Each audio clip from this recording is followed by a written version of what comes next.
Hello जी। नमस्कार विद्यार्थियों। आज हम लोग आपके जो चैप्टर नंबर 5 है कक्षा 10 का, जिसका नाम है आपके समांतर श्रेणी। क्या नाम है साहब? समांतर श्रेणी, जिसको आप लोग एपी बोलते हैं। इसके मैं आपको एनसीईआरटी के उदाहरण और क्वेश्चंस में इंपॉर्टेंट टिक करवाने वाला हूं। तो बढ़िया तरीके से एक एक क्वेश्चंस को बढ़िया तरीके से आप देखेंगे और अपनी बुक को पास में रख के उसके ऊपर 2025 लिख लेंगे। ठीक है साहब। आप चाहे किसी भी बोर्ड से हो, चाहे Rajasthan board, UP board, Bihar board, MP board, जो भी बोर्ड है एनसीईआरटी जिनके लागू हैं, मैं आपको इंपॉर्टेंट बता रहा हूँ। मैंने पिछले सालों में पेपर एनालिसिस करके इंपॉर्टेंट बनाए हैं, ताकि आप एक एक चीज़ आपके क्या हो सके, कंसेप्ट क्लियर हो सके। ठीक है साहब। 4 चैप्टर तक हम लोग ऑलरेडी कर चुके हैं। द्विघात समीकरण हमने लास्ट में किया था। आज हम करेंगे आपके 5वां चैप्टर एपी के बारे में, सारे क्वेश्चन इंपॉर्टेंट टिक करने वाले। ठीक है साहब। तो सारे नोट्स वगैरह तो आपको क्लियर होने चाहिए, कोई ज़्यादा समस्या आती नहीं है ना। तो मैं आपको बता देता हूँ। और हमारा वन शॉट चल ही रहे हैं, वन शॉट आप देखोगे तो आपको कोई समस्या वहां पर भी आएगी नहीं। जैसे देखो साहब, ये उदाहरण नंबर 1। कभी भी आपको एक एपी दे रखी होगी, उसका प्रथम पद और सारवंतर आपसे पूछा जा सकता है। प्रथम पद और क्या पूछा जा सकता है आपसे? सारवंतर पूछा जा सकता है। इस क्वेश्चन को आप बढ़िया तरीके से सोल्व आउट करेंगे साहब। ठीक है। एक क्वेश्चन ऐसा हो सकता है, प्रथम पद पहले वाला पद हो गया, सारवंतर के लिए आपको A2 माइनस A1 करना होता है। तो इन बातों को आप लोग ध्यान रखेंगे। मैंने सारी बातें बता रखी, बट आप थोड़ा ध्यान रखना इनका। ठीक है। ये एग्जाम्पल हो गया। एग्जाम्पल नंबर 2 भी अच्छा है कि कौन सी एपी और कौन सी एपी नहीं है, उसके 2 पद आपको लिखना है, तो थोड़ा ध्यान रखना उदाहरण नंबर 2 का। ओके साहब। तो उदाहरण दोनों ही आपको करने हैं। और एक आपको क्वेश्चन नंबर 2 करना है साहब। क्वेश्चन नंबर 2 का कोई भी एक हो सकता है कि प्रथम 4 पद आपको लिखना है। जब आपको एपी का प्रथम पद और सारवंतर दे रखा होता है, आप 4 पद छोड़िए, आप एपी का कोई भी पद लिख सकते हो। आप एपी का कोई भी पद बढ़िया तरीके से लिख सकते हो, कोई समस्या वहां पर आती नहीं। ठीक है। तो दूसरे सवाल को थोड़ा सा ध्यान रखना, इसमें सारे मिला लेना, सॉल्यूशंस कर लोगे आप लोग। ठीक है। ये तो हो गया आपके पास। अब हम बढ़ते हैं 5.2 की तरफ। 5.2 में देखो, एक तो आपको उदाहरण नंबर 3 करना है। इसका 10वां पद आपको ज्ञात करना है। इस प्रकार का सवाल आ सकता है। एक एपी दे रखी होगी, एपी का कोई भी पद आपसे पूछा जा सकता है। जैसे यहाँ 10वां पद है, तो बढ़िया तरीके से इसको सोल्व आउट आप लोग करें। ठीक है। उदाहरण नंबर 3 आपको करना है। उदाहरण नंबर 5 भी आपको बढ़िया तरीके से करना है, जिसका तीसरा पद और 7वां पद दे रखा है, और एपी आपको बतानी है कि क्या एपी बनेगी। ओके साहब। तो उदाहरण नंबर 5 भी आपको बढ़िया तरीके से करना। वे एपी निर्धारित कीजिए जिसका तीसरा पद 5 है और 7वां पद क्या है? 9 है। ओके। इसके बाद हम लोग आगे बढ़े, तो उदाहरण नंबर आपको 7 करना है। 2 अंकों वाली कितनी संख्याएं 3 से विभाज्य है? ये आपको क्वेश्चंस करना है, अच्छी तरीके से करना, ध्यान रखना। ओके।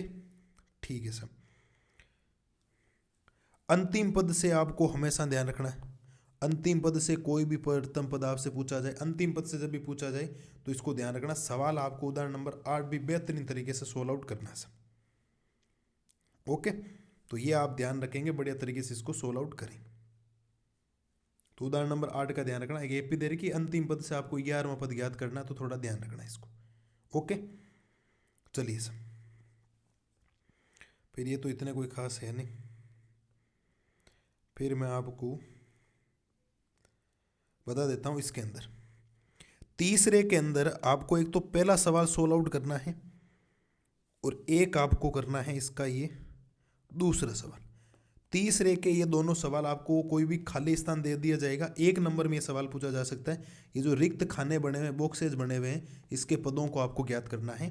तो तीसरे का पहला और तीसरे का दूसरा सवाल आप बढ़िया तरीके से सोल्व आउट करेंगे सर। Okay sir. ठीक है। और एक ये क्वेश्चन नंबर 4, कौन सा पद 78 है, ये थोड़ा सा ध्यान रखना। यहाँ पर एन का मान आपको निकालना है। एन का मान दिया भी होता है, और कभी कभी एन का मान आपको निकालना भी पड़ता है, तो थोड़ा सा आप लोग ध्यान रखें। ओके सर, कोई समस्या नहीं। ओके। आप करेंगे इसका क्वेश्चन नंबर 8।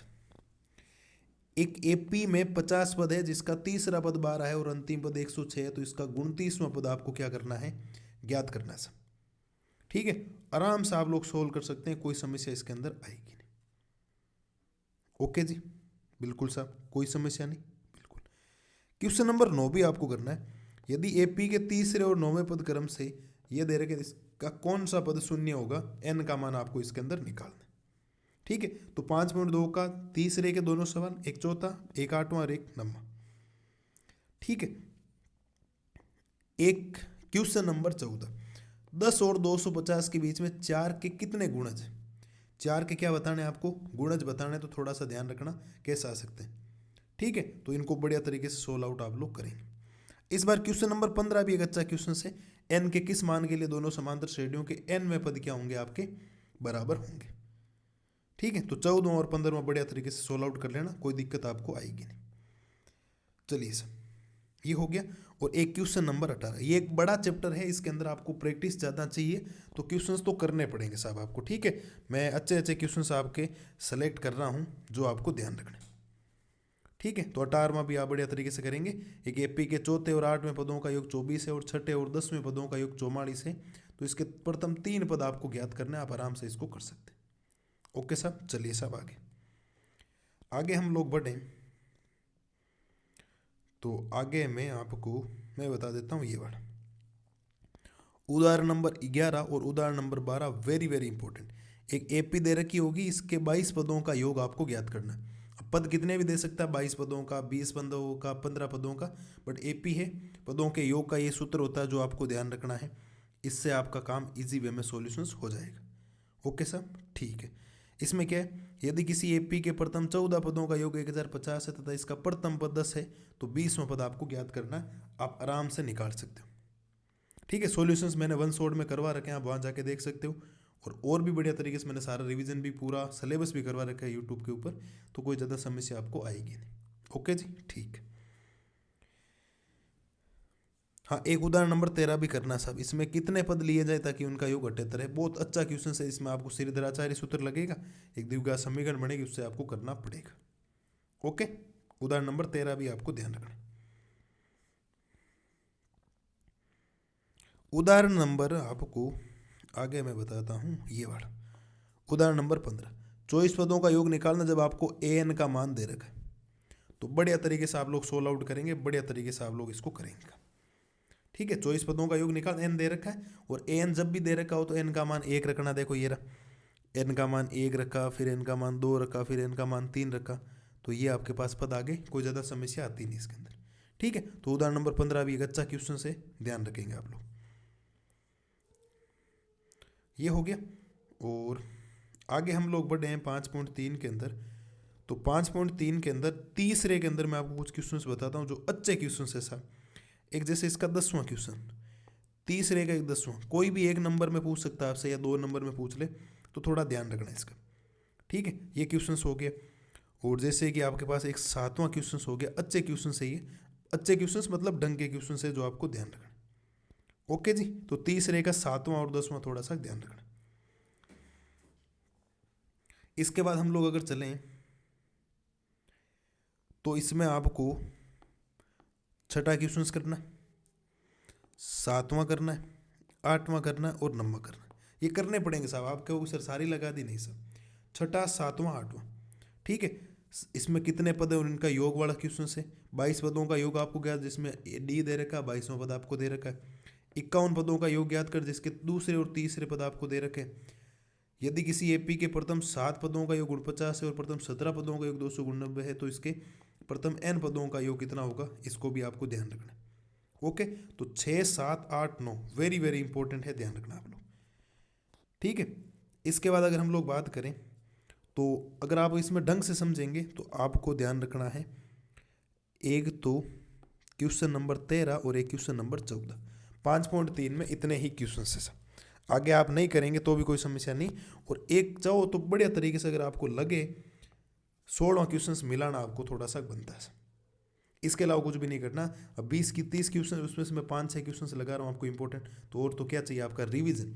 मैं चाहता हूँ इन क्वेश्चंस को मिलाएंगे तो ऊपर ऊपर से आपका जो रिवीजन होगा ना, एक आपके फोटो फ्रेम तैयार हो जाएगी बढ़िया तरीके से, कि आपको कौन से क्वेश्चंस करने चाहिए और कौन से क्वेश्चंस नहीं करने चाहिए, बढ़िया तरीके से आपका काम हो जाएगा। तो ये हमने आज आपके जो चैप्टर नंबर 5 है उसके इंपॉर्टेंट मैंने आपको टिक करवा दिए हैं। बढ़िया तरीके से आप लोग टिक करेंगे, जब भी आपको समय मिलेगा इन क्वेश्चंस को बहुत अच्छी तरीके से आप लोग रिवीजन करेंगे। बाकी करने सारे ही होते हैं, बट मैंने आपको इसीलिए बताएं ताकि अगर आपके पास समय की पाबंदी हो, आपके पास समय कम हो, तब आप इन क्वेश्चंस को मिलाएंगे तो आपके चैप्टर ये ऑलरेडी पूरा क्या हो जाएगा, कंप्लीट हो जाएगा। ठीक है, तो उम्मीद है प्रत्येक बच्चे ने, प्रत्येक लाल और लाली ने बढ़िया तरीके से इंपॉर्टेंट लगा लिए होंगे। आप इसके इंपॉर्टेंट लगाओ, कल की क्लास में हम लोग लगाएंगे आपके चैप्टर नंबर जो 6 है त्रिभुज, उसके इंपॉर्टेंट। तब तक मस्त रहिए, स्वस्थ रहिए। Thank you, tata, bye bye.